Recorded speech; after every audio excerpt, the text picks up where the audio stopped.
Still going. Still. Good evening and welcome to the F1 show. And it's our special. It's our Nigel Mansell special.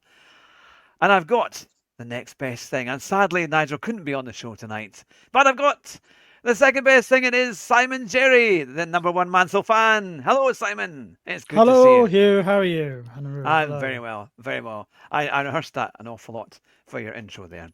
That we'll see. And we have, of course, Rue, who is, as some would describe, a commentator like James Hunt. And does he have the same way with the ladies? We'll have to find out later on in the show. That my two Nearly as special bad. guests. My two special guests indeed. And we've already got Ian in the comments there. It's good to see you, Ian. And for everyone else who is listening across the globe, welcome along. It's fantastic to have you alongside. And a big thank you to you all because you've been watching and listening, especially on Podbean. We've had a record month. So thank you so much. We've gone up to 600 plays on our, just under 600 plays on our Podbean, which is amazing. So thank you so much. We'll keep doing the content. And hopefully you'll continue to like it. But tonight, it is our Nigel Mansell special. What a champion he was. 1992, that's nearly 34 years ago when he took the title in dominant style. I remember watching every race and thinking, my goodness, 5 wins on the trot. This was going to be finally the year that he was going to do it. Simon, you are wearing the Williams Renault F1 top there. What is your initial thoughts on Nigel? My only sporting hero, really, that maybe I would be, if I met the bloke, you wouldn't know what to say. You get that sort of like in awe of a person. But it was only the year before in '91 that I started watching, F1 as such. I knew of him before that, but to actually sit there and start watching it properly, that was the Hungarian Grand Prix, I think, if I remember rightly. And it's it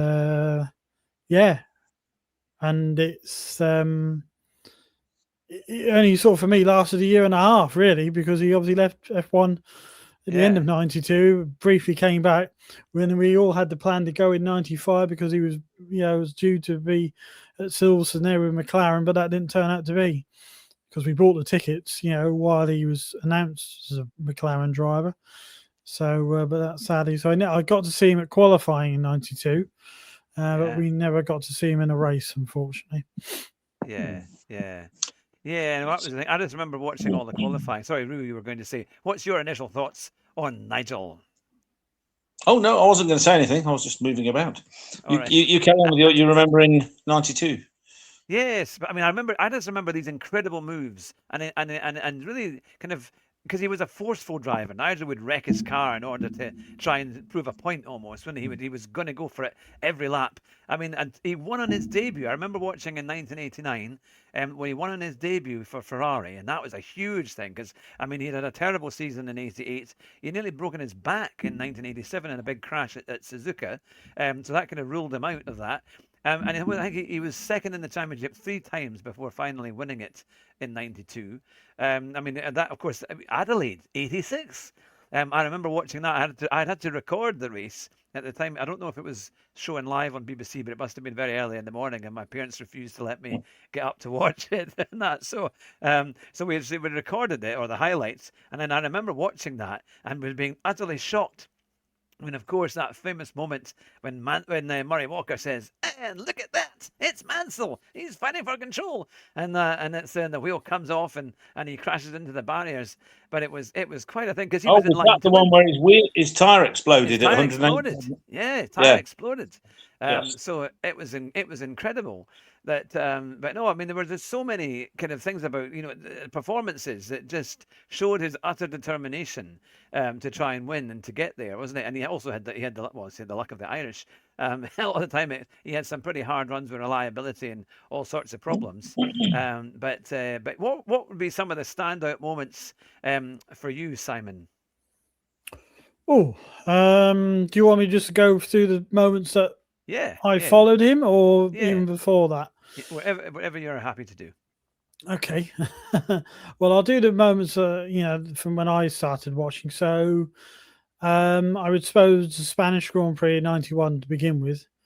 that sort of first year at Barcelona, and that was sort of a damp start to the race, and where he fell behind Schumacher, but then sort of slowly got back into it. Berger was pulling out into the lead, and then he got behind Senna, and then they were fighting down, and you hear James Hunt going, I believe Senna should have gone into the pits. I think that was the right decision to call. He's gone past the pits. I think they should have gone for dry tyres. And then Mansell, and you see the water vapour off the rear wings, and he pulls out and the slipstream, and they're fighting each other, and they're literally looking at each other. That's what always got me. And when you watch it in slow motion, they are looking at each other, and they are literally playing chicken with each other, moving toward their wheels. I don't know. It must have been that. And they were literally, trying to. I mean, I know Senna had a go at him about it afterwards, but I always thought, yeah, you would have done something like that anyway. It's only, just because he's doing it to you. And like Mansell always said, I think, and always knew that he was the only one that he couldn't intimidate. That race especially, it kept the faint chances of the 91 championship going. And obviously the sort of the heartbreak of the race before in Portugal with the tyre or wheel falling off in the pit stop where they didn't fasten the wheel nut properly. Should have been a very safe, easy pit stop, but they tried to rush it, and as he went out, the wheel just fell off and went rolling down the pit lane. So he got black flagged for that eventually. So if he'd have won that race, I think the title may have been on for 91. Who knows? Yes, I remember that at Portugal. Because I remember James Hunt saying now he just needs to take it easy. Williams are under no pressure because he was leading. And of course, it just went horribly wrong. Yeah. You see the bloke put his hand up so clearly, and he's like, well, he's not even one doing it. He didn't even seem to be watching properly what they were doing. He just put his hand up, and it was like, oh. I think, it that race or was it 93 that it was Patrese had that huge. That was crash. 92. That was 92. So was that the same race at Portugal? No, year after. The year after. It would have been the year after, yeah. So 93.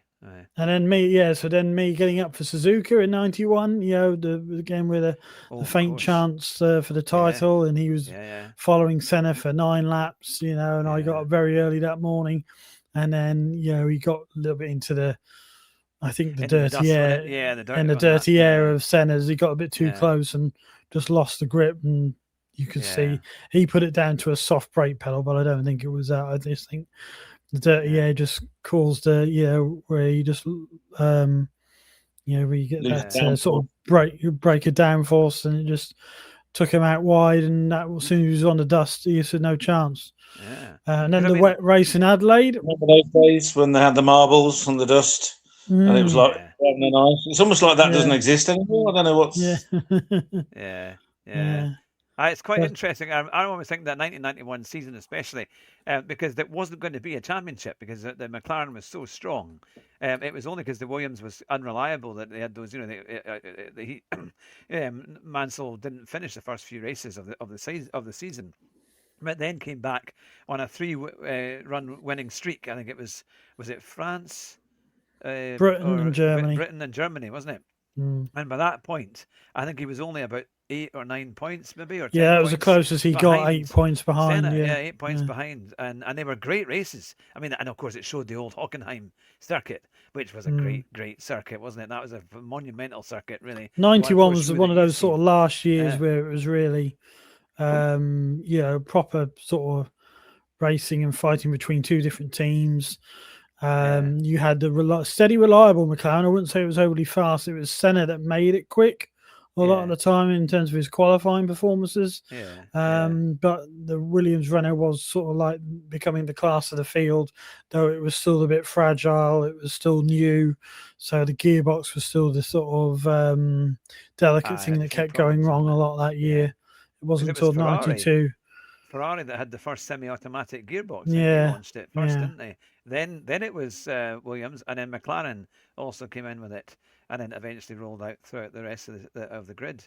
But they were. It was astonishing, and it was great because I remember who was it? I think was it Senna won in was it Hungary The one right after Germany, I think it was. Yeah, that was the first race I ever watched. I sat down and watched. I don't know why. It made me. I think we just had our Sunday roast, our Sunday lunch, and it was on, and I just sat there watching it. Yeah. And I knew about him. He was going, he was near for the title. I don't know how. I just sat there watching it, and I thought, well, is he going to get past, or was he not? Not knowing a lot about it at that point, so it just piqued my interest. And then then it was the what was it? The Italian Grand Prix next, and then no, the Belgian Grand Prix, was it? Belgian might be. Then the Italian. Then the Portuguese that went wrong. The Italian one was a good one as well because he was following Senna there again, and then you see a good racing brain that he had. He allowed Patrese to go through. He dropped back, allowed his tyres to cool, and then Patrese worked his way on it, and he got past Senna. And it almost showed Mansell the way. So this is how you do it. The next lap, Patrese had the gearbox selected gears by itself.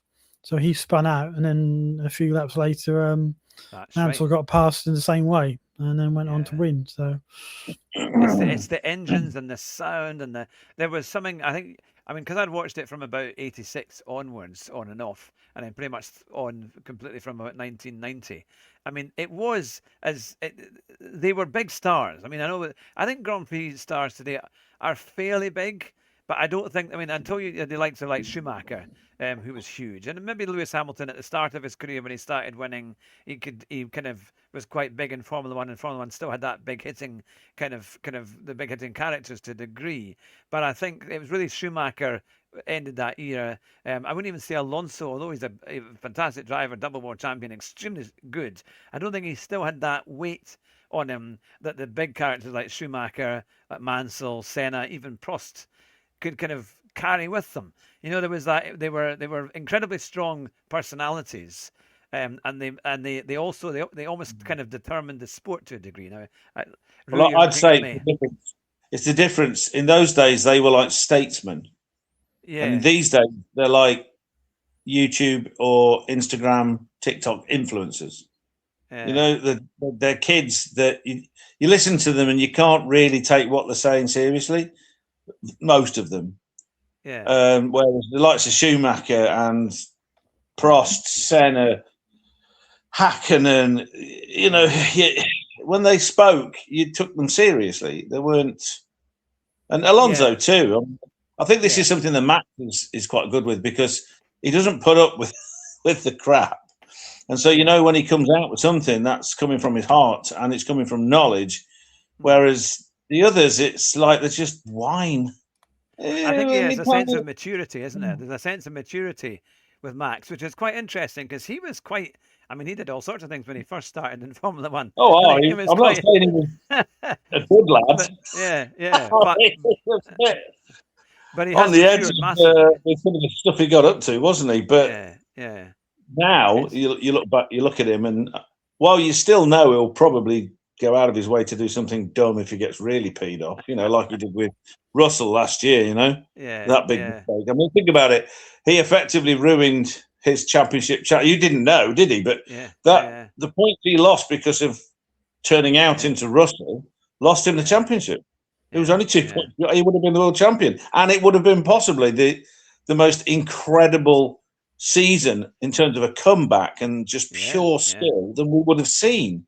It was amazing anyway, but for him to become the world champion, can you imagine? Piastri was spitting feathers anyway, but if Lando had lost as well, the whole of McLaren and both of those other drivers would be there going because they would have lost it as much as Max would have won it. But it's true. He has matured into someone. Whatever you can say about Max, that it comes from his heart. That he's not BSing people. He's not a political animal, is he?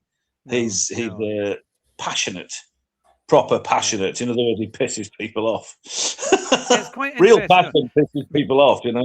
Because anyway, I think when you look at the the historic times of Formula One has represented the best and worst of its kind of almost political ethos of the time. When you think about the 90s, V12 engines, it was power, it was lots of it was success with all of that. There was lots of money going along, and I mean, money's always still going in Formula One, but it kind of represented what we all kind of hope. Well, I mean, it's hope for, but in terms of it was very glamorous, wasn't it? Formula One had the glamour in the 90s and the early 2000s when that was still quite popular, and then now with all the net zero and all that kind of stuff, it's kind of all that's kind of eaten away at the glamour side, and it's been kind of and all that kind of stuff now.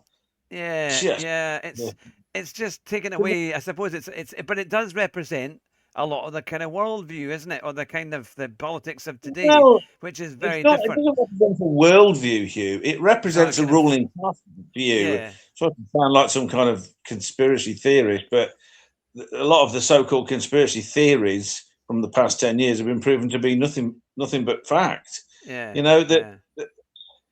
There's no way anyone can tell me. It's like when you start listening to, it's one of the problems we have with the likes of Lewis. Oh, you shouldn't be making CO2. Right, I'm off to the Bahamas on my private jet. And it's like, I know. It could be comedy. It could literally be Yes Minister with that kind of, how many it really could be. It's like so Humphrey Appleby whispering into his ear, well, Lewis, what you need to do is... It's like... But there's... No, I'm just saying that the compromises, but it's all so cynical. Yeah, it's so cynical. Whereas before, the joke. I mean, we all know the jokes about the F1 excuses about the tyres going off and like Simon said about Nigel saying the soft brake pedal and we used to sort of like another F1 excuse. And we're late for work. Well, it's because my tyres went off and I had a soft brake pedal, and and my alarm broke a cog on the final lap of it 10 minutes. The best one was when there was that huge shunt with Eric Comas at Belgium, and Senna arrived on the scene, and he said, and there was this kind of, it was almost like, I don't know if it was on the record or not, but he obviously went to his mechanics and it was recorded. Somebody managed to record it, and it's kind of a quiet interview when he says, I braked, but not enough. I didn't expect the car to be completely blocking the whole corner. And that was his thing, it was, and that's coming from Senna, who could, brake like crazy and not lock up, so it was kind of... But even the limit. I never like to correct people, Hugh, I never do. That interview, I think, was from the following year in 93, when he was going up, shall we go through Rouge and up Radion. Yeah. And I think Zanardi had crashed into the barrier, and that was all over across the track. Andretti had already spun, and Senna came along and had to spin. Had to put it into a spin, and you go to it's on the 93 video, the F1 review, and you see him interview. You say, "Well, yeah." Do you say? He said, "Well, I did slow down, but obviously not enough." Why did you slow down? I did. Well, not enough. Yeah, I think we're missing that a bit, because, like, I love the Mansell videos because we always used to buy I've got the 91, 92.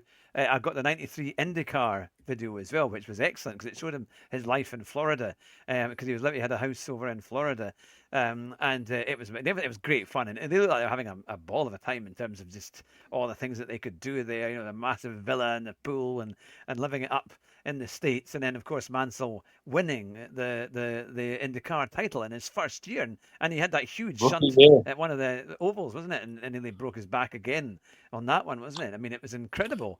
Well, he says that doctors told him he had an injury in his back that plane crash victims only suffer. He was the first survivor, though. Yeah. They often saw this type of injury from fatalities in plane crash victims, but he was alive. He's like punched a hole in the back of his back, and also in this brick wall, the concrete wall. Didn't he? He had a few of these, because I was thinking, as we were going through what Nigel meant to you and all this kind of stuff, and it's like Mansell to me, because I only really started watching Formula One in 95 properly, but I always was aware of it and liked it and used to see clips and this kind of stuff. And when I left home to do my degree and moved to Huddersfield Poly, I shared a house for 2 years with a few people, and one of them was a massive Formula One fan called Barry from Chester, and he followed it religiously. Yeah. And I remember him saying about Mansell that he was fast, but he broke the cars. He overdrove and broke the cars. Now, I couldn't say either way. You know, I didn't know. I was nodding, going, "Oh yeah," that kind of stuff. And then, you know, if he gets the championship, and you hear people say that he's this determined kind of guy, and then he retired. He goes to America. He wins his rookie kart championship. Did he win the Indy 500 as well? No, he finished third. He was leading, and a yellow flag safety car came out because the lady driver, I can't remember her name, she apparently pulled into the wrong pit, and they pulled the safety car out. He said it was a conspiracy, that he didn't want him winning. No, it's exactly what's happening in Formula One now. Now Americans are in charge of it. They've turned it into karts, where every time they want something to change, well, we can't have these people good and disappearing into the distance. We need a safety car. That was her name, Lynn St. James. That was it. She pulled into the wrong pit, and they pulled out a safety car because of that. It wasn't on the track; it was in the pits. Yeah. And, imagine that. Formula One. How many times have we seen them go, "Sorry, I was with you last year," and then move on, and they're going, "Get out." And he wasn't very good at the restarts. He often got caught out by the experienced IndyCar drivers. Okay. And he got caught out by because Emo, who was following him before that safety car, said, "I don't know how I'm going to get past him. He was just going too quick." He said, "I don't think I'm going to catch you." And then obviously when that happened, Fittipaldi was able to get him on the restart. So did Emerson Fittipaldi, Mario, or whoever. He ended up finishing third. Rubbish, was it? Emerson Fittipaldi. Yeah. He was his main rival to that title that year. Right. Okay. So he didn't beat just nobody. He beat a double Formula One world champion that was going against the best of the time. You know, Jack Stewart, Jochen Rindt, all these kind of people. And beating them. So it's not like he was somebody that didn't know what he was doing. So, you know, I knew about that. And then he retired. I remember at the end of his career in F1 was a bit weird because he couldn't fit in the car. There was something about him not being able to fit in the car properly.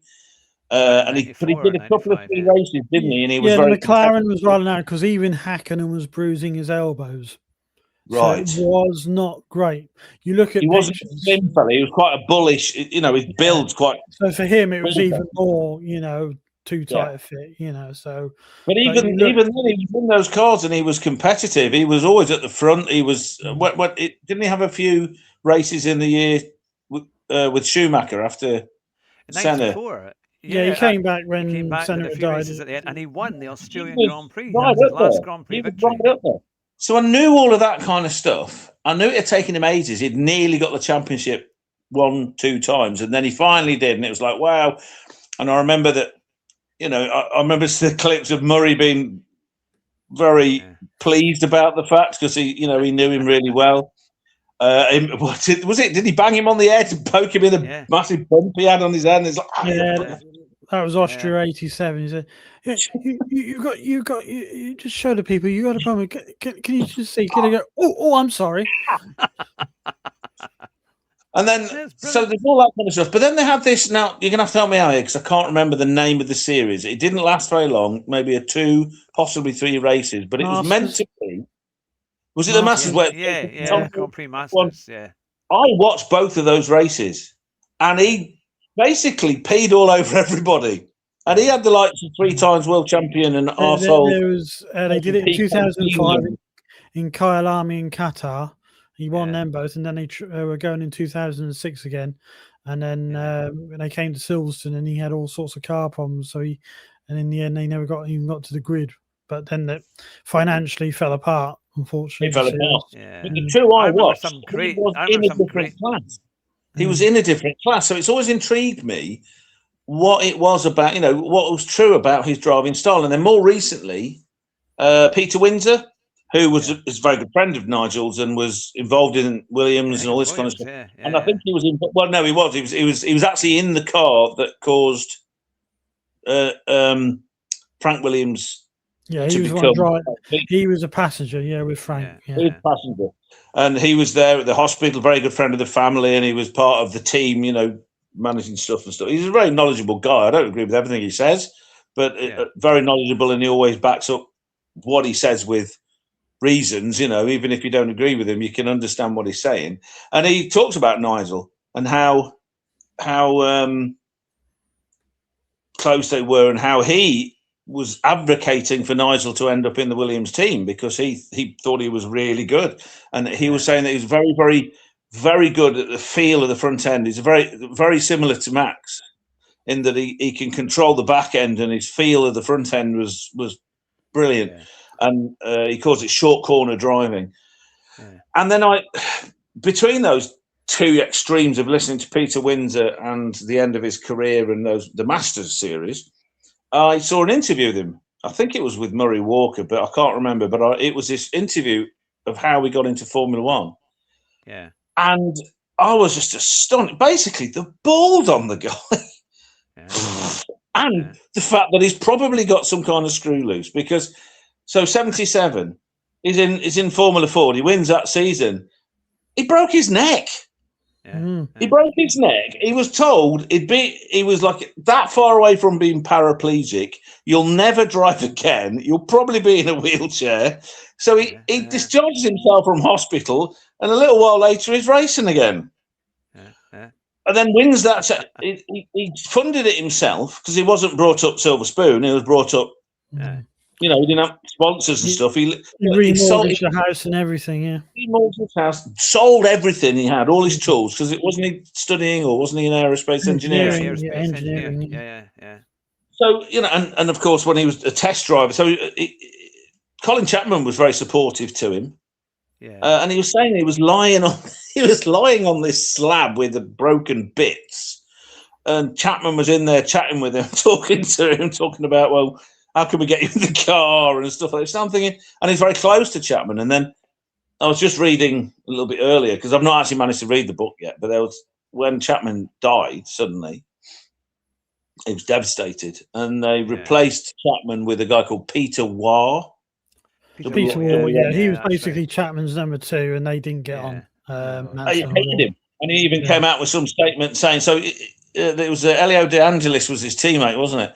And he was saying, well, he's been beaten by Elio De Angelis all the time. And then afterwards, when he left the team, he goes, he'll never win a race as long as I've got a hole in my arse. You do wonder what was different on those two cars, because it happened in Ferrari again. When he was in Ferrari, and Enzo Ferrari was the last driver Enzo personally picked. Yeah. Then Enzo, of course, died. Prost came in 1980. Prost came in, and they're basically sabotaging Nigel's year because Prost wanted this and Prost wanted that. Swap the chassis over. It's like, why is this car completely different? Yeah. So we got to wonder how much of his lack of success in some years was down to people just being crap to him. Yeah, you think? And I'd love to know. I'd love to know the truth. What he's obviously got, like you say, enormous determination, some kind of screw loose, and balls the size of a bull elephant's, and there's no other way of this. I don't know how else to describe it. He's either a nutter or incredibly brave or a bit of both. But he's got to have been fast to be able to do the stuff that he did to get his world championship. Obviously, he was a man of certain characteristics, so that it's like, right, if you're not going to look after me, I'm off. And he went to America, and then he beat them as well. And then he comes back. I mean, what an amazing character, but also what a fast racing driver. Yeah. There's simply not. It's not a simple case, you know. It makes Max and it makes Alonso, Max, and all these people look really simple people. Really simple because it's kind of obvious what's going on with them. Yeah. So that's the question. That's my thoughts on it. That's my memories of Nigel. That and the fact that he was mad on golf. That's really that was his second best thing, wasn't it? That was it. Yeah. If you ever get a chance, watch any sort of interviews or with Frank Durney, who's Frank Durney, who was basically PK's engineer while the time at Williams and sort of analyst and so forth. You will get the sort of other side of it. What Nigel was like. He sort of says, wonderful family man. He said he said in the early days when I was at Williams, he stayed around my house, played with the kids and everything. But he said to work with as a driver, an absolute pain in the so-and-so. He said, okay. But he got it so in his head that I was favouring PK. I was favouring Nelson, which I wasn't. He said, but I'll let you watch it anyway. And honestly, just go and find it. If I remember, I will link the video to you, Andrew. But just so you get another. Out of interest, though, Simon, how much of his paranoia was down to what PK was doing to feed that paranoia?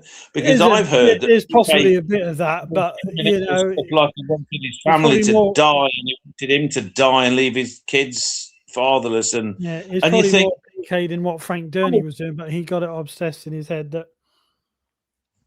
they, because it was to do with the active suspension back in '87. Yeah. He wanted them to come and test it, Frank Durney. He really believed in it. But obviously, Mansell had bad experiences with it at Lotus. So he just wasn't interested. Okay.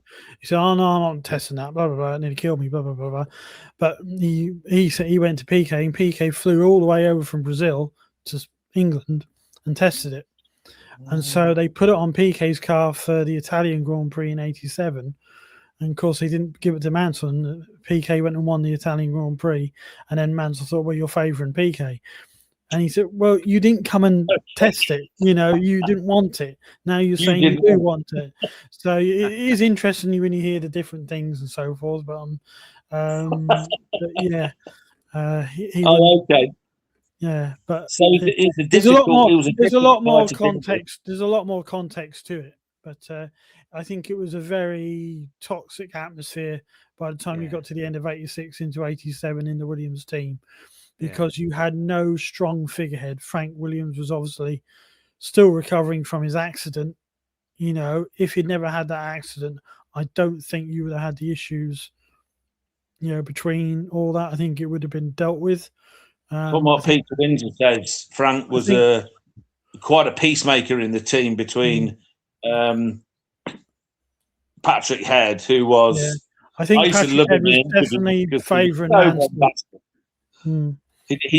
What was Mansell? Sorry, I think Patrick Head, favoured Mansell. I think he was pushing. Yeah. I always used to see, and you see in the footage, he's always with Nigel. You never really see him with PK. It's always only Frank Durney with him, and obviously Patrick Head was the head of design. He's always with Nigel. He's never really with Nelson. It's only ever Frank Durney with him. So you can understand why PK maybe did get annoyed about it when he was hired to be the number one driver. But Mansell always says, "Well, no one told me that." Yeah. And so that's why he just drove out to win. But that was the problem. They couldn't get that confirmed because Frank was in a hospital bed at the time. PK was moaning, saying, "I'm the number one driver." Well, no one could confirm this. He was under the belief he was the number one driver, but whether it was actually in the contract, no one ever knew, really. Not that the contracts made much difference in Williams anyway, as we know with Adrian Newey's. He was signed on big money, compared to, I think, what Nigel was being paid at that time. There was a big difference. So, but it's just an interesting video. I am a Nigel fan. Definitely, always will be over Nelson PK any god day. I don't like the bloke, but it's just interesting to hear from Frank Durney's point of view, and and I don't think he's the sort of bloke who would just lie. He just says it as it is as well. So it gives a bit more balance. Where you think, both drivers are going to say it definitely from their point of view, and I think you hear it from a bit more of a balanced view from what Frank Durney's saying. So it's always good to have a bit of nuance, even when you're a fan of someone. It's something that frustrates the hell out of me. One of the reasons Hugh and I first were in contact because I was on an F1 Facebook group. I don't even bother with that Facebook anymore.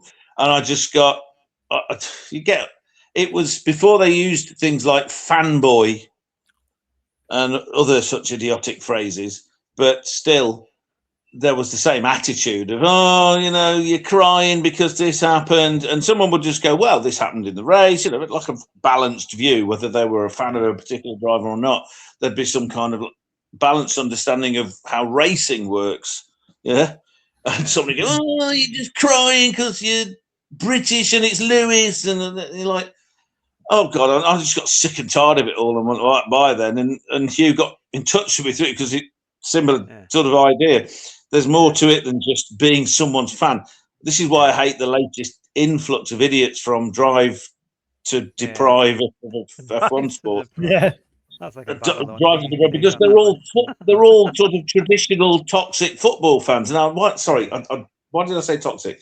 They're all football hooligans effectively, and they support their team. And they're going to beat up anybody else that says anything different, whether they play well or not. If the team plays better, you'll do better. If the driver who was saying it? Oh, that idiot Christian Horner. Well, if you're not good enough, do better.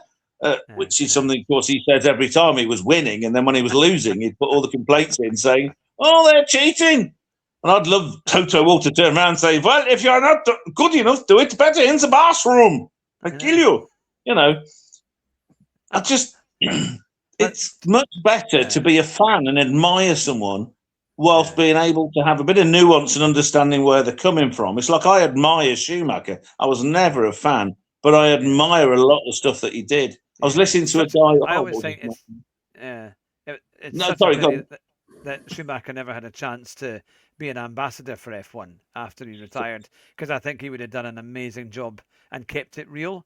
And I think Formula One has really missed proper, because he's a master of F1, and you need people like that to keep F1 on the straight and narrow. You actually need people to give it a properly balanced view of how to make the sport grow, how to get how to appeal to the masses, and he's such he was a very Dominicali hasn't got. No, I mean, no, they don't have it. The difference between when Ross, because he was mentored to take over the team by Ross Broad and Jean Todt, and he just didn't. He was rubbish. And now, I mean, there's an interview recently on the race, and I'm sick of the race as well because they're so sycophantic. But they're interviewing him, and with the debacle of these rules and regulations, oh my goodness gracious me, and the sticky plaster that they think's going to make it better. Yeah, I did a new show. And he's like going, well, in the interview, he's contradicting himself. Well, we're here for the fans. I'm being Italian, in case you wondered. And then he says, and we're going to ignore them because they're wrong. We're right. We didn't make a mistake. Oh, goodbye. They're all idiots. But they don't give a damn about racing. If we go to like 92 and 91 when Mansell won in Britain, his 1991 Grand Prix victory at the British Grand Prix, and when he won the race, the crowds just got through the fencing and came running onto the track. In fact, he actually ran somebody over. And the funny thing was, when he got interviewed at the end, he said, "I think I ran one of the fans over, but he seemed to quite enjoy it." he was like, "Oh, this." I know, because it was obviously on the slowdown lap, but they were coming everywhere. But it was brilliant. With a broken leg in the ambulance, Nigel ran me over. Don't ever set it. I want to remember. I know. Yeah. No, it's quite a thing. Ian has been posting. British Grand Prix and the Italian Grand Prix in Monza, you get the same thing. When their driver goes past, you can almost not hear the engine anymore, especially with the modern cars. You get this as they go past. And when they say, I can hear them as they go past the grandstand over their engine that's just behind them. I mean, that's. We had that back in 2014, the first time I'd really experienced it when I'd been going, because the years I'd been going, you'd only had Coulthard. Hill would always fail after 94. And then after that, we didn't really have until Button came up, but Button was never any good at the British Grand Prix. He could never win it. Then when Hamilton came along in 2014, Rosberg was leading, Hamilton had a qualifying issue. I think he started fourth, something like that. Yeah, He had to get past Jenson Button and someone else. And then he was sort of steadily catching, but then we heard Rosberg go past and his engine started to sound a bit funny. And we knew then Hamilton had a chance, and the cheer of the crowd was going around with them. As they were going around the track, and we were going, yeah, come on, yeah. And you could physically see the gap getting smaller and smaller, and he was getting quicker. You could tell his driving style had changed. Hamilton's driving hard, and then eventually Rosberg's engine really sounded like, no, he's going to retire. So everyone was like, yeah. That was the first time I'd experienced that. You got the Mexican wave. In Britain, you got the British sound wave. Yeah, it was a sound wave. It was like that. Yeah. But it was, and one of the other things after Nigel's illustrious Formula One career, and he did some touring car events. Now, Jonathan and I actually saw him race a couple of them. Was it Renault or Nissan? I can't remember. Was it the Renault? Ford. He did Ford. Ford Mondeo. Yeah, Ford Mondeo. Mondeo. Mondeo, wasn't he? And what a performance, because some of the races were dry, some of the races were wet. He did both, and he had that huge crash involving Tiffany Dale as well at Donington, where he was knocked out. But did he not win it? I think he won a touring car race one time. Did he not? Not quite, did he? It was Donington. I think it was later that day, wasn't it? When he then had in that wet race where he went through the field. He was at the back. And worked his way up all the way up, and then we had a safety car when it came out and so forth. And eventually, he was just sitting there in the lead. And I always remember because it was live on the BBC at London, because obviously they'd gone live there because Mansell was there, and I was sitting there going, "Well, he's in the lead. How the hell's he worked this one out?" We were hoping he was going to hang on, but some of the more experienced ones just were able to find it because the Mondeo wasn't overly quick. It wasn't the great. Was it the Renault on the? Or was it on the? Yeah, I think one of them had David Leslie got past, and someone else. I think he finished fourth in the end. But I remember the interview afterwards. John Glennon was sort of saying, "And how the hell has this bastard got up in front?" Apologise for the language. He said, "How the hell's he got up there in front?" Having to go at him. But it's on YouTube. It's a hell of a watch. I do watch it now and again just for entertainment. Because it was. Well, I mean, the crowds were incredible. That was in the wet. So that speaks to this what Peter Windsor's saying about the feel he has for the car, the feel he has for the front end. Yeah, he was a driver in the wet that people gave him, credit for. They all talked about Senna and everything, but he was just as good, in my opinion. Yeah, but all these people that they say have this incredible feel for the car, they're all superb in the wet, aren't they? I mean, Max in the wet. They used to talk about Lewis being good in the wet, and I'm sure he is. But I still go back to that Hockenheim Grand Prix on the new circuit. In the wet that time, where they were all sliding off at the bit where in the Grand Transaction, but there was that bit where they got the drag strip. Drag strip, And they come off the grass and they get on the drag strip, and there's even less grip on there. It's like ice. And the only one that seemed, he did come off, but he was the only one that seemed to be able to go fast and keep the car on the track was Max. Yeah. And I was sitting there thinking, I really don't like this kid, but. Did Lewis not win that one, though? I think Lewis won. I think Lewis won from 14th on the grid for one of the when it was set at Hockenheim. Before one of the latter ones that they did when he was still driving for Mercedes, and a good number of years back. I'm sure. I think he got away with when he came into the pits, where he suddenly came in because he'd gone off, damaged the ring, and he said, "Oh, get in," and he just came in across the pit entry. That's right, I think he they were all got away with off. it. And he just got away with it. He got across the track and managed to get in, didn't it? And he got Ian says 2018 when he won from 14th on the grid because he had a terrible qualifying. That or 2019 now. Ian is changing it, so it was one of the two. But it was you get these kind of outlining incredible performances by drivers throughout the decades. But I think the 90s was an incredible era. I always remember that picture of the four drivers. I think it was Senna, Prost, Mansell, and was it Patrese that they had on they were all sitting on the wall. Or was it Piquet? Yeah, they're all sitting on the wall. Because they were still the four contenders for the World Championship, at that point in Portugal. Yeah. But you also felt that those guys did have a kind of they knew what they were doing. You know, in terms of they were top end. They were right up there. But they all had incredible ability and were 5-star racers. All the way through, you know, and then let's say 1991, who comes along but Michael Schumacher, and adds to that group, isn't it? And it's like, you know, there was always a thing in Formula One at that time. There was another person coming. What were they going to give? What was it going to do? So it made it this incredible. But you think about it, the quality, like you're saying, the quality of the drivers at that time. There were just so many who were so good. Yeah. That it's just made it.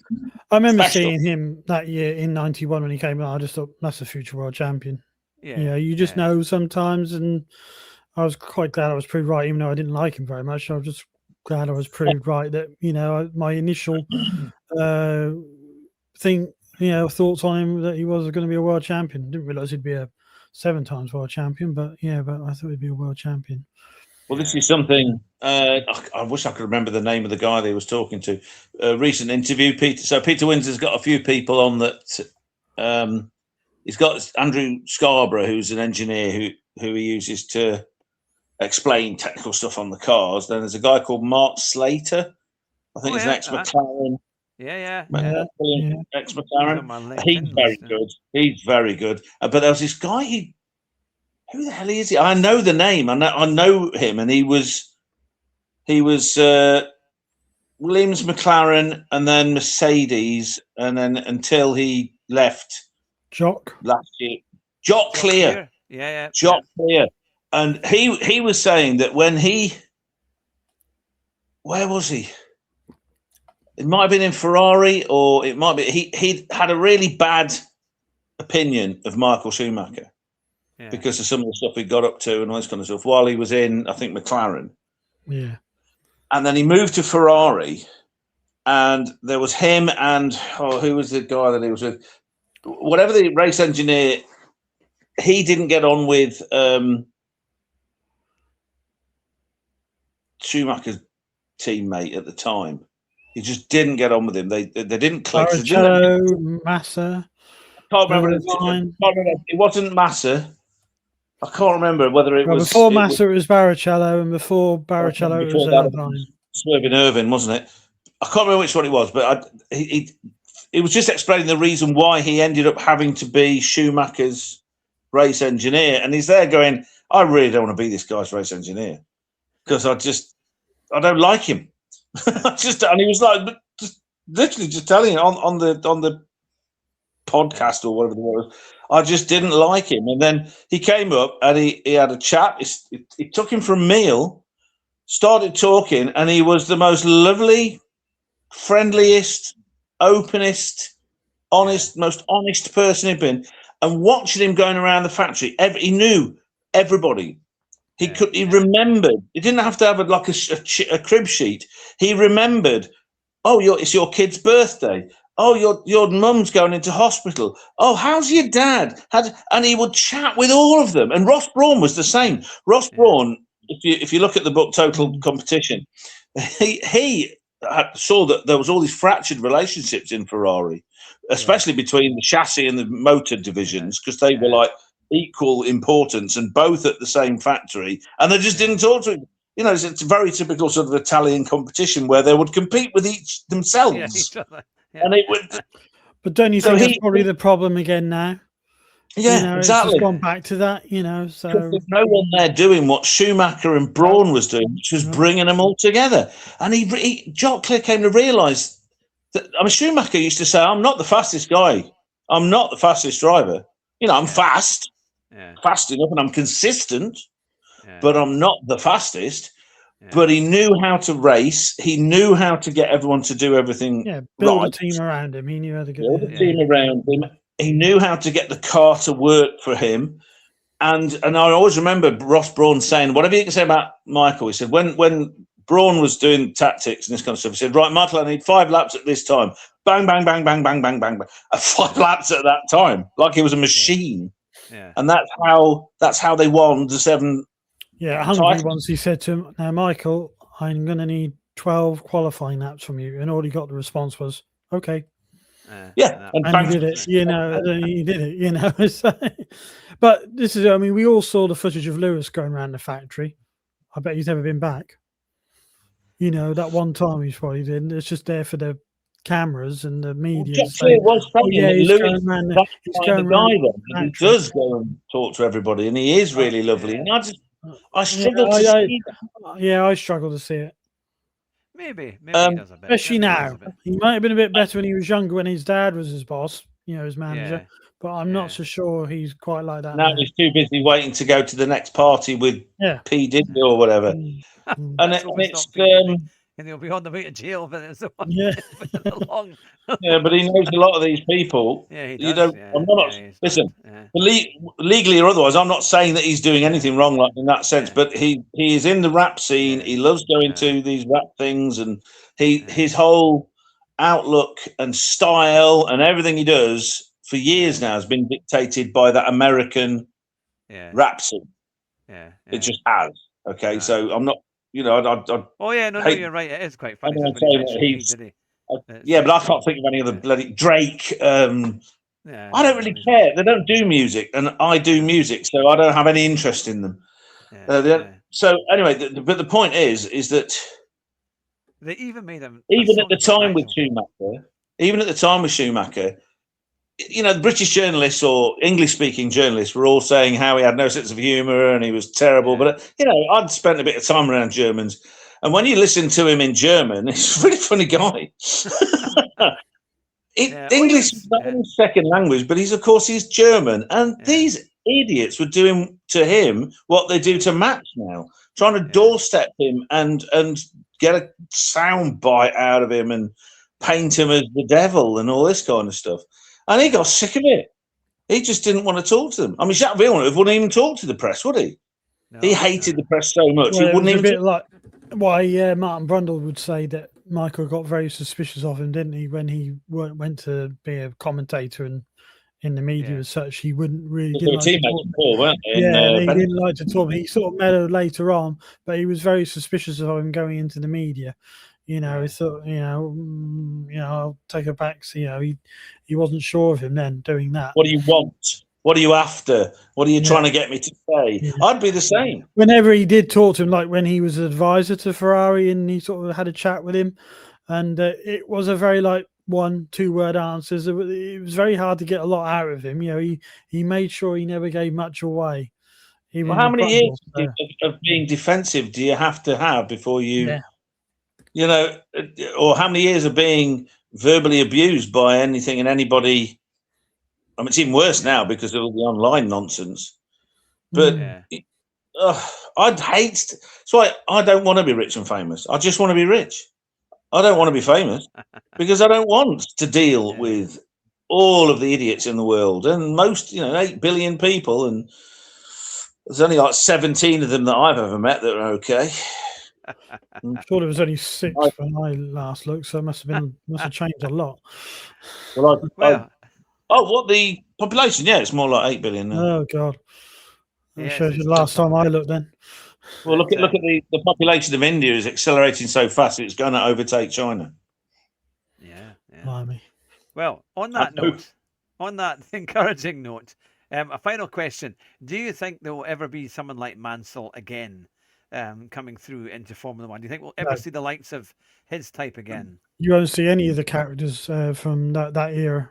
They're just, none of the. I mean, you just watch the feeder series when I'm watching touring cars, or you watch the F4. How they're told how to talk, they're just all the same.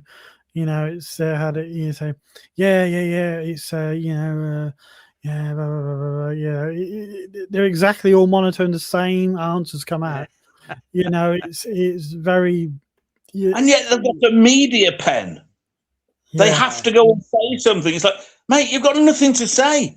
You don't have a character. You literally might as well put Kermit the Frog up and go me me me me me me me. The Menomenon one. And the questions are always the same. How do you feel about that? And then they need that Menomenon puppet game, Menomenon. And then the reporter person should go do do do do do, Menomenon, do do do do, and that's all you need. it would be more entertaining than the media pen, where they stand there going, well, you know, I moved away and then I changed gear and then I went round the corner and then I went up there and then Max went past me and then I went past Max and then my battery ran out and I had to change the Duracells. It rained, didn't it? It's really... I think you need to do a spoof for that one, actually. I think you'd be very good with that. We need to get you do it with the way that you did the drinking as well at the same time. That could be a TikTok video, couldn't it? That would be a very good one. But there was I think what would have been a very funny interview was that, last year at the end when Tsunoda was about to be fired and it was his last race and he was telling the team, I know what to do. I know what we agreed earlier. And, when Hamilton or whoever it was, when Lando was coming behind him and he was like moving all over the road, we agreed this earlier. And I thought he was going to try and really take him out, doing his best to try and kind of, that would have been a much more interesting interview. If we do a comedy one of that, he's got to be yelling, Banzai! Or a new contract for 2026, been extended. Or, I know what to do. And then it has him, and then the next thing is a Zero screaming towards a carrier. Yeah! I know what to do. Yeah! And then a little clip from Southern Samurai. It was a thing. But at least he was funny. Yeah, no, that is true. That is true.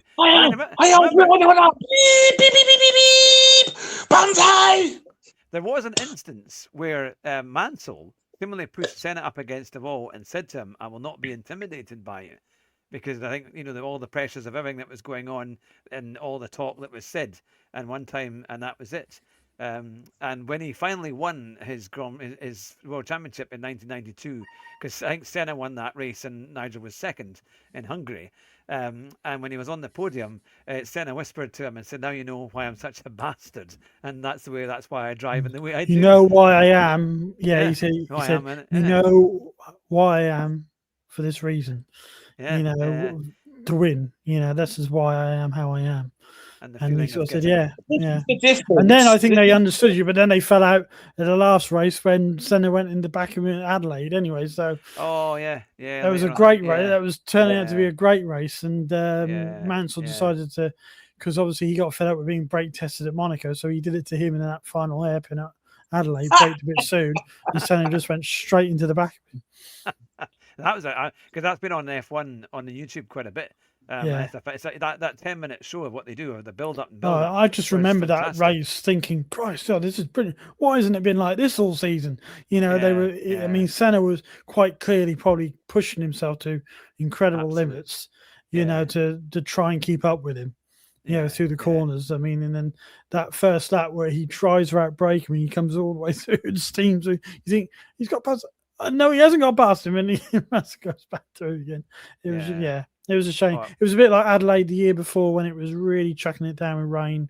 And that was another great race, but only lasted 15, 16 laps, but it still showed some great driving skills by both of them, and it showed why they were the two top drivers at that time. Who would you say was a better driver then, Prost or Nigel? Prost or Nigel? Because everybody's thinking about Senna, but Prost had 4 World Championships. He was his teammate. Was it a couple of times or once? I think Nigel was faster, but Prost was a smarter one, wasn't he? He knew when he was fast and he knew when he wasn't. So when he wasn't, he would just try and make sure he'd score points.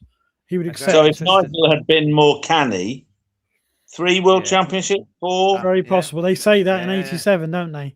That he was very fast that year, the number of pole positions he had. But because of the thing going on with PK, the fighting and infighting, sometimes it would just get to him. Certain mistakes were made. I mean, again, you could look at '86, that first race of the season in Brazil. He went to overtake Senna, and he was only up alongside the back of Senna's wheel because he put him into the guardrail. If he'd have finished that race with, 6 points, he'd have been world champion. So a bit like Max turning out into it's exactly the same. It's exactly the same. That's what Frank Durney mentions, that first race in '86. He says, if he had not done that, he'd have been world champion. So and other things, and yeah. So it all comes back down to Jackie Stewart's statement saying that it's all about controlling your emotions. If you can control your emotions, if you have, obviously, you've got to have a certain level of speed. Double-edged sword for Mansell. His emotion is what gave him his fighting spirit and his speed, probably. But on the other side, it sometimes, caused those where it just went wrong. Flipped it to the other side. So, well, no, similar to Senna in that. Do you think? Sorry, just. Senna was more the fact that win at all costs. I don't think Mansell was win at all costs quite, was he? He was like, well, if you're going to pass me, I'm going to crash into you. I don't think Mansell ever went to take people out, and Senna quite clearly did. Yeah. He admitted it eventually with Prost in 1990. Yeah. I mean, he could have killed both. Yeah, he could have killed both of them. He said that if two of us go into that corner, only one. If I'm not in that corner first, but at first he wasn't admitting to it. Afterwards, he was, but it wasn't until a year later. I was only joking. To finally properly admit it that he did it on purpose. And everyone there who was there heard his engine revs. The foot was flat to the floor. Yeah, no break. He didn't lift off. Yeah, I mean that's just a sign of a madman, in my opinion. Don't get me wrong. I was the same with you with Schumacher. I wasn't a fan, but admired the guy. Same with Senna. Yeah. I wasn't a fan, but after his death and everything, I did do all the books and reading about his life and things. I do, admire what he achieved and what he was capable of. And at one point, he lived only a few miles away when he was going through the formulas here in Norfolk. So, of course, yeah. So it's funny, isn't it? They both seem to have that in common. That outside of the car, who they were was very, very different and really quite good, decent people, I suppose you could say. Once they got in that car, I do wonder whether Schumacher's reaction to Coulthard that time in the wet, when he rear-ended Coulthard, was so bad because in his mind it had to be deliberate. Because that's what he would have done. He would have done something deliberate to stop that happening. Whereas DC was literally just trying to get down the road. Well, he'd obviously been given the instruction Schumacher's coming, stay out of the way. So he stayed, he slowed down to allow him to go, but Schumacher didn't see him. So he just rammed him, but to be fair, the spray, he just didn't see him. There was no, it's all right. It's all right for a team manager going, can you make sure you don't get in the way? But in those conditions, how the driver behind is going to know what he's going to do ahead at some given point? It's like just to let them drive. Just let them do what they do, and then they'll sort it out. Well-known facts on the road. Speed differential. Yeah, exactly. We saw that in the last race. This season, it just caused. That caused indecision by Jean Todt going to have a word with Ron Dennis. Don't get in the way of our car, But it just caused huge indecision. Coulthard was probably thinking, well, what do I do? I'll slow down then. So he slows down, and Schumacher doesn't expect it. Yeah. Yeah. Well, it has been a monumental. We've done over an hour of Mansell mania with all the history. I think we could do another hour, to be quite fair. It would hardly do him justice with what Mansell has achieved. And it would be amazing to see him again in public. He still does quite a few interviews on Sky and things when they're doing the race coverage. He'll talk to them. He interviewed Lewis a few years ago and was really good. And he was hoping this year he's going to try and go for it. He's still the second most successful British F1 driver, isn't he? 31. He's the only one to win a race at age 41 and over. I think the only British driver. He's the only one to win over 40. That's right. Yeah. So if I think Lewis is 41 now. So I think if he wins the race this year, then he'll equal that. It's possible. I won't say it's not possible. He could do it with the Ferrari. It would be interesting. Do you think Ferrari will be able to win any races this season? Yeah, I think so. I think if they can get fiddling with the rules to stop stop Mercedes being so efficient with their battery. Yeah, I think there's chances if they can get within, they're about half a second behind, or maybe 3-4 tenths behind. at the moment, roughly. If they can start to get within much? 2/10. No, I didn't realise it was quite that much. I thought it was. I thought it was closer than that. I thought it was more like 0.3, 0.25, 0.3 of a second. I think they need another good couple of tenths to kind of really get it, because McLaren have also upped the game, and they were pretty close, and they were only 3 or 4 tenths off, maybe even 3 tenths off in Japan. Is happening to Williams? So, I thought Williams were doing better, but it almost seems like it's these regulations have completely. Last year it was incredibly close. There was hardly. You looked at from 1st to 20th. There was maybe a second to a second and 1.3, 1. It was hardly anything across the whole across the whole grid. And now it's about 3 seconds or more, or 4. But it's going to be like that. We want close racing. What should we do? Well, it's got close racing now, so we need to change it to make close racing. Good idea. Yeah, I mean, I don't mind getting rid of things like DRS and stuff like that if they wanted to have done that. But I think the biggest mistake was changing the engines. I think the engine changes. Somebody explain to me, right? Somebody explain to me, right? Apparently, we haven't got DRS anymore. Now, I remember DRS stands for drag reduction system. Now they've got a system which reduces the drag, but it does it on both wings. So that apparently is not a drag reduction system. That's a system which reduces drag so it can go faster. But we haven't got DRS anymore. We've got rid of that because everybody hated it. Apparently that's what charges it up, isn't it, or something to do with the recharge when braking? No. The recharge. The recharge. Okay, that's how it was explained to me by someone else. But again, because I said, well, I keep seeing wing flaps come open. When at a certain point, I said, isn't that DRS? They have an extra so many kilowatts for so many seconds for overtaking as well. So they call it the overtake button. So it reduces the drag front and back, and it's got a bit of extra boost from the electric motor. But that's not what charges the batteries.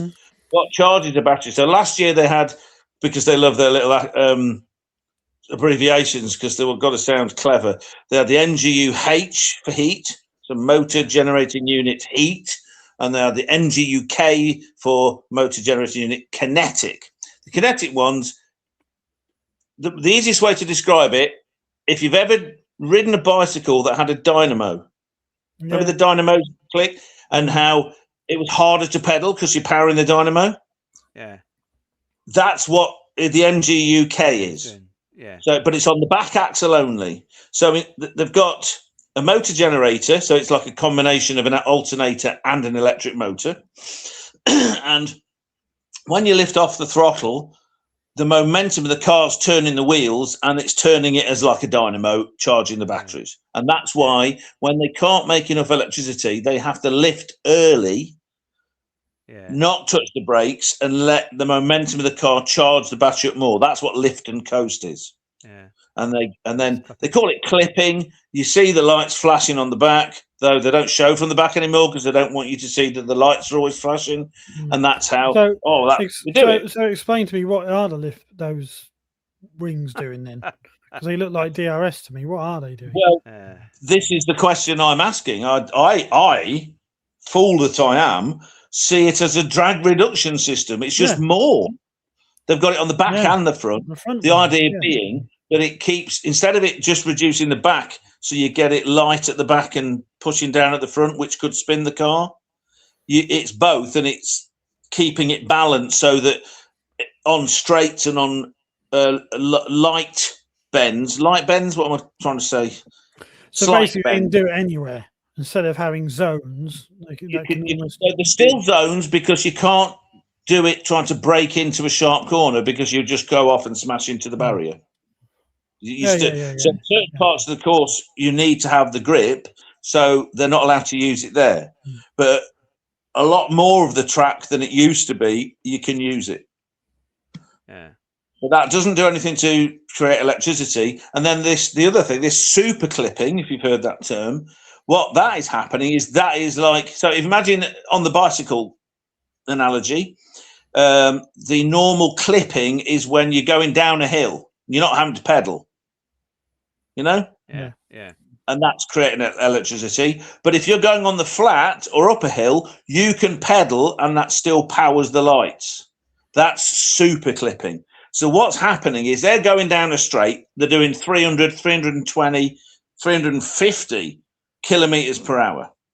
And then they run out of battery and they change down a gear, but keep the foot to the floor. And the engine is pushing the car along and running this dynamo. Yeah. And that's why the speed goes from like 330, 350 down to 280 like that. Yeah. And that's when you get someone coming up behind and going, oh, see, and you have to jerk round them, or massive closing speeds. And that's part of what these twiddles of the rules are to alleviate, because there's all sorts of regulations about how often you can do it, how much power you can get from it. But what cracks me up, think about this. This is all meant because of environmentally friendliness, and we've got to save the environment. So we are going to use a system where you have to use the power of the engine to run the battery. What? Isn't this meant to stop the engine being used so much?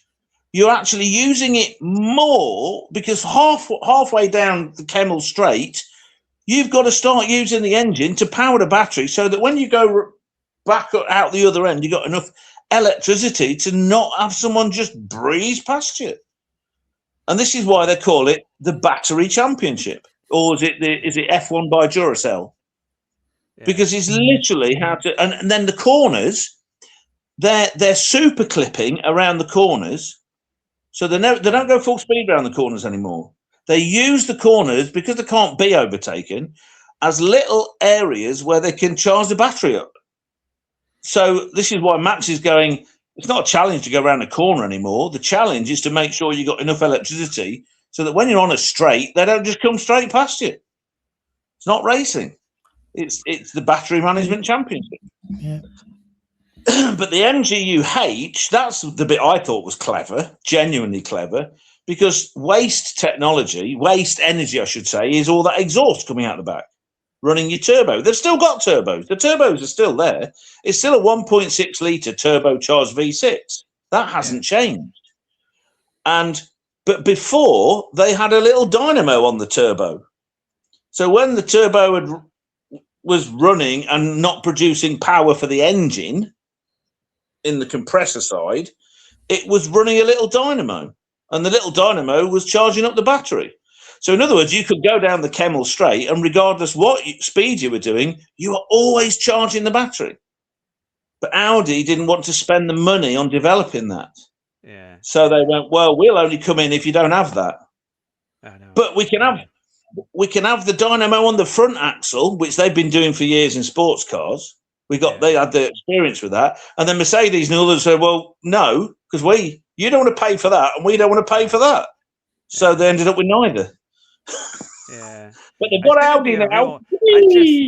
I just think, we've seen obviously the American, many Americans do great business and can do great things. But look at Apple and different organizations, different companies that have done amazing things. But I think the problem, they've not been able to grab F1 right since Bernie Ecclestone sold it off to Liberty Media. I think you had all the issues with that's why you had they started to control the races, like we saw the ultimate with 2021 at Abu Dhabi, where that whole year they had been interfering with the races and it was a disaster. And that has really still split the sport, and got a lot of fans are still unhappy with what's happened. And it's like rather than trying to change things and going back to what made F1, it's very European. When you think British and European, they've had their hands on it for a very long time. They kind of grasp that's where the main market is overall, and that's kind of how they do it. And I think they've, the Liberty have come in, they bring in their kind of politics and their ethos, and they think, we're going to get the new fans and the young people. Yeah, to a degree, yes, but you win them over with quality, not by gimmicks and other things. And they've just gone down that line of gimmicks, net zero, all this kind of stuff. And they're not interested in racing, are they? They're not interested in racing. Yeah. Formula One for them is not racing, it's entertainment, and only entertainment. They think it's like Bugs Bunny. Well, we need to do a better cartoon. People watch it because it's racing and it's genuine. Yeah, it's not. Yeah, I mean, Drax in the comments there, and he said, right, it's all the net zero nonsense. I mean, you can't say that Formula One is anything like net zero or anything like environmentally friendly I for the know, money this that is they cost. exactly For it is the optimum of capitalism in terms of the money that's paid, the companies that sponsor, all of those things. And you have to grasp it. Look, it's worked for 50 odd years or 70 years, 70 years, 75 years. That's how it's been run. That's how it's culminated. That's what drives the sport. They have to have money behind it to pay for it and all the rest of it. Well, of course, That's just how it runs, isn't it? And so, but they've tried to grasp a hold of what they think people are interested in, or the new generation are interested in, of which they're not. They're not really interested in the environment. You ask for Formula One fans, they're not really interested in the environment. They want to see cars race. They want the noise, the spectacle, all the stuff that goes with it. And it's just like, if they want net zero racing, they can do Formula E. That's, they can go and watch that. Because it's in the cities. That's why they choose it in the cities, because they don't have to actually go to a track. It's still the same problem with Formula E as with Formula One. They've still got exactly the same problem, the same utter hypocrisy. They've got 22 cars that do 1,000 miles over a weekend, 2,000 miles over a weekend. And they go, well, we've got to reduce the CO2 that's coming off of these cars. We've got to reduce it so it looks like we're doing something. All right, where are we going next week? Well, we're in Brazil, and we need to fly to China with 4,000 tons of equipment. That's definitely environmentally friendly. Come on. It's just stupid. It's like a drop in the ocean. And then they go, but they don't do anything about that. They don't even change the calendar so that they've got a sort of a sensible route around the world for the races. Nothing about it is about net zero. It's about looking good. And, you say that F1 isn't interested in saving the environment.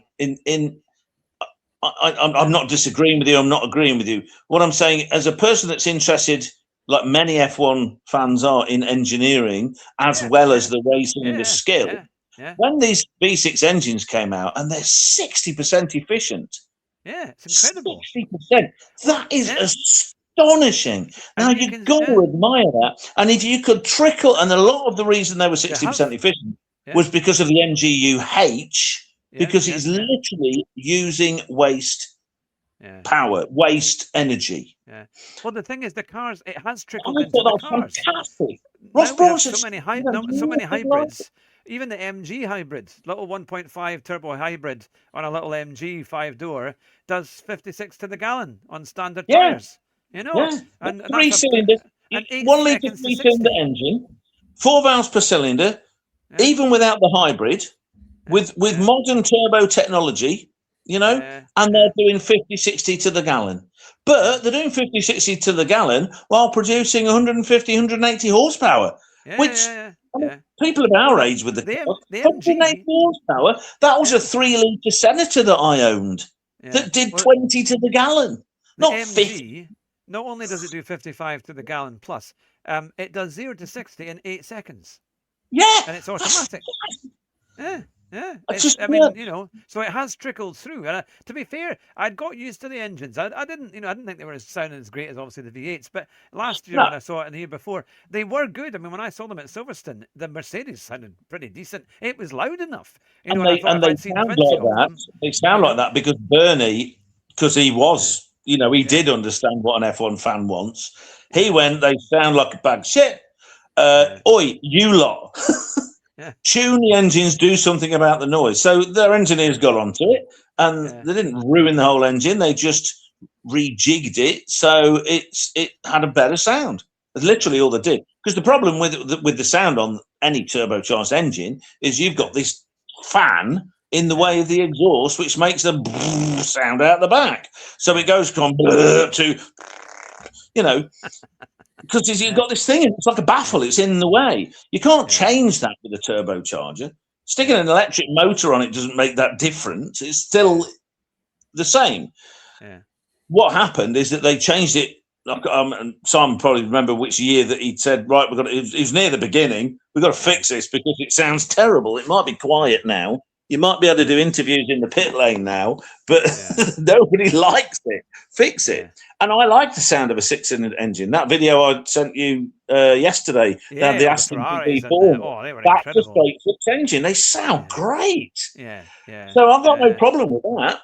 Yeah. But this brings me to the next thing. I know we're going for a bit, but this brings me to the next thing, which is the technology's gone backwards. Yeah. Why? What?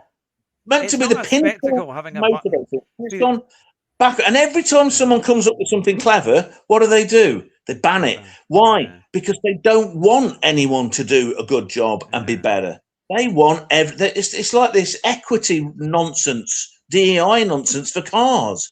Yeah. They want them all to be the same. Well, look. If you want them all to be the same, why do you want more manufacturers to come in? They're not going to spend money on this sport showing that they're the same as everybody else. Audi's not come in to not win because their engine's not being shown to be better than anybody else. They want people to go, wow, those Audi engines in Formula One are amazing. I'm going to buy an Audi hybrid and spend money on the company. It sound great. Like Formula 2 sounds better. Because Jack was just saying that he walked through Silverstone at the LMP races back in September, and he loved the sound. The WEC cars are amazing; they sound really good. What engines have they got in them? Because I used to listen to the Formula 3000s, and I actually thought the sounded nice. Formula 2 is a V6 or something, or a straight? I'm not sure. Is that a V6 as well? Is it? Okay. Kind of thing. But I mean, it makes me think, going back to this battery thing, before, I know IndyCar have it. Now, I'm not sure how their system works and if it's like a per lap type thing or not. But I wouldn't mind, if they had a charge bit where they're allowed so much power throughout the race and they could use it at certain times, then fair enough. And then maybe after 5 laps, it naturally recharges through braking and things like that. And then they could still use it. So it'd be a matter of your mind to think, right, okay, where's the best time to use your battery? But so you're not talking about a limit in a single lap. You're saying that you can use it. Well, if it was a bit more like that, if it was a bit more like you had a certain, they don't used to have that in the 2010s when they had that thing. Or what was it? They had that KERS. Yeah, it was KERS, wasn't it? They could use that, and that would give them a bit more power. Over a certain time. The KERS is basically the MG UK, but not as good. If that makes any sense. Not as much power. They've made the battery bigger and bigger and bigger. Yeah. And the problem we have now is that they can't charge the battery enough. Yeah, because it's not an efficient system. Yeah. It's just simply not. It doesn't produce enough electricity to charge a battery that's just say. I mean, the big thing that changed is that they increased the size of the battery massively. So that half the power comes from the battery and half the power comes from the combustion engine. Yeah. But if they haven't got enough electricity to charge the thing. Yeah. Drac has just said it comes the LMP2 cars, competing in the 2025 European Le Mans Series, ELMS. They have a 4.2 litre Gibson GK428 V8 engine. So it's that's why they sound good. I'm sure they had some WEC cars at the Silverstone Festival as well. They had a race there, I'm sure, that we saw them. They've got a BOP system that sounds as complicated as the one on Gran Turismo Sport. That's one of the, it's like, the thing, isn't it? Honestly, it's like if you build a good car and you've got to work out this BOP system. There's a guy called B Sports who I follow who's he's a racing engineer that did his PhD practical stuff with McLaren, and now he's got a YouTube channel called B Sport. German guy, pretty good, and he really likes WEC, and he likes to sort of go through the aerodynamics and the rules of stuff and explain it to you. And it just WEC again just looks to me so complicated and so fixed and fiddled with because of BOP. Instead of instead of going, here's the specs, off you go, be clever with it. It's like, oh no, you're too good at that, so we'll stop you doing that, and just like F1 is now. And Liberty Media's bought MotoGP, so they're going to be doing exactly the same thing with motorcycling. So there's going to be, the only thing we're going to have left is British touring cars until they ruin that as well, and then we'll probably have cycling, that's all that'll be left. Cycling. Electric bikes, but they'll be them in there. Oh no, it is interesting though, because I mean, I can't believe we've gone for nearly an hour and a half. Poor old Simon, you'll be going to sleep. Yeah, sorry about that. Yeah. No, it's been good fun because we're covering it all, and and that's the thing, isn't it? We go back to an era that we like, and even the 90s, the 2000s, even the 2010s, the early part, and then it kind of went down the drain, or it started to go bad. I think when they went to V6 engines, I think it just, you could see where it was going, and you kind of hoped it wouldn't go there, but it's kind of continued on, and even with one of the, I think it was who was in there? It was Ian that was saying that it was Max that was warning them about the regulations in 2023, how bad they were going to be. But I think there's going to have to be radical change to see what happens now to kind of get it back on. Well, they're going to lose all this money they think they're making. They're going to lose because all these new fans, so-called fans they've brought in, are fair weather fans. They're not real F1 fans. They've been brought in, but they'll go just as fast as they came. And they're already losing subscribers hand over fist, and people aren't wanting to go to the races, so everyone's losing money, and that's getting their attention. Across Europe, they've all lost viewership. All of the F1 channels that broadcast, Sky and all the others, have massively lost viewership. Some are down as much as 40% in the first 3 races. That's how bad it's been, and I've made an effort to get up for them all and to try and watch them all. Because I've got my now subscription. All right, I'm going to better make this thing pay for itself. So, I'm not going to miss them live. So, but it's going to be. They're in a bit of they've dug themselves into a mess.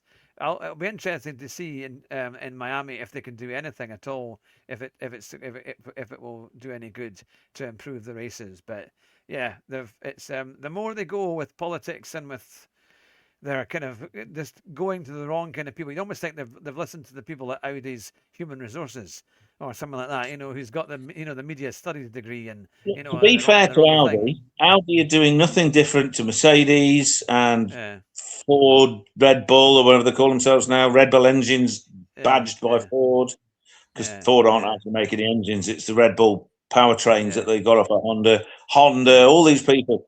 They're all doing exactly the same thing. They're looking after their own interests, and they're not trying to save the environment. What they're trying to do is look like they're trying to save the environment while selling their product and not having to spend too much. That's basic business. Nothing. I can't complain about that. What I can complain about is the rule makers who bend and scrape to every little whim of the manufacturers because they've got to have them in there. Why? We can't have just 1 or 2 manufacturers. Well, you can.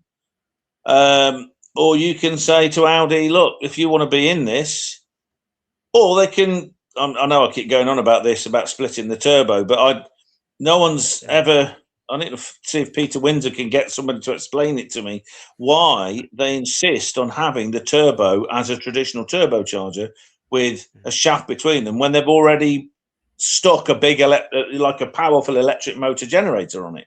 It's like it makes no sense, because that apparently is where all the complexity and the money comes from. Is getting this thing to work, because it's just like trying to be 5 things at once, and computer control and all this kind of stuff. Where if they just had a turbocharger with a fancy alternator on it, which they can now make small and powerful, and they had a supercharger, probably quite cheap as well.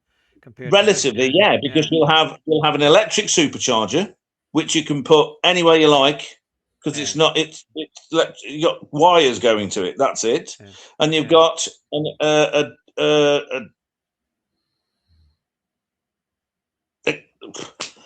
what makes electricity? Dynamo. Let's say that on the turbo being run by the turbo, which then has wires coming off it charging the battery, and then. Sure, you can do clever things with it, but you don't have this weird fiddling around. It's like the 1980s, when they had the Lancia Delta S4 in rallying. They had a turbocharger and a supercharger on the same engine with all this complicated valve thing to get them to both work together. And super clever engine, but very difficult to do. And that was before computers, before computers to control it all. That was all mechanical. So it's a similar sort of idea that they're they did up until last year. Of course, all the other manufacturers, they'd had all those years from 2014, well, before 2014, to get it right and working, and they were so reliable, weren't they? Yeah, no, that's true. They hardly ever broke down. Yeah, no, they had Why very good change finishing rates. But well, on that bombshell, anyway, we'll need to end the show. Nearly an hour, just under an hour and a half exactly. But thank you to everyone who's been watching, or whether you're listening to this on Podbean or any of the podcast platforms. It's been an absolute honour. We've had the number one Nigel Mansell fan, Simon Jerry. Thank you very much for joining with us. Cheers, and we have Nigel Rue, of course, the James Hunt of commentaries, there along to explain to us how Formula One engines work and give us a great encore as to what Formula One should be. And we very much agree. And thanks to everyone who's been watching. Drive fast, don't crash. We'll be back. I'll be back next week with my F1 news, and this will be going on to Podbean as well. And we'll maybe do a preview. We'll certainly do a review of Miami, of the Miami GP, when it finally comes a week on Sunday. Is it? Isn't the next F1 race this weekend, or is that something? No, third. I think it's the 3rd of May in Miami. I think so. It's but and that's the next one. 3rd of May, and it'll be about 4 hours behind UK time. So it'll probably be around about 5 o'clock, 6 o'clock thereabouts, I think. But we'll confirm it near the time when it all gets when I have checked. That thanks to everyone.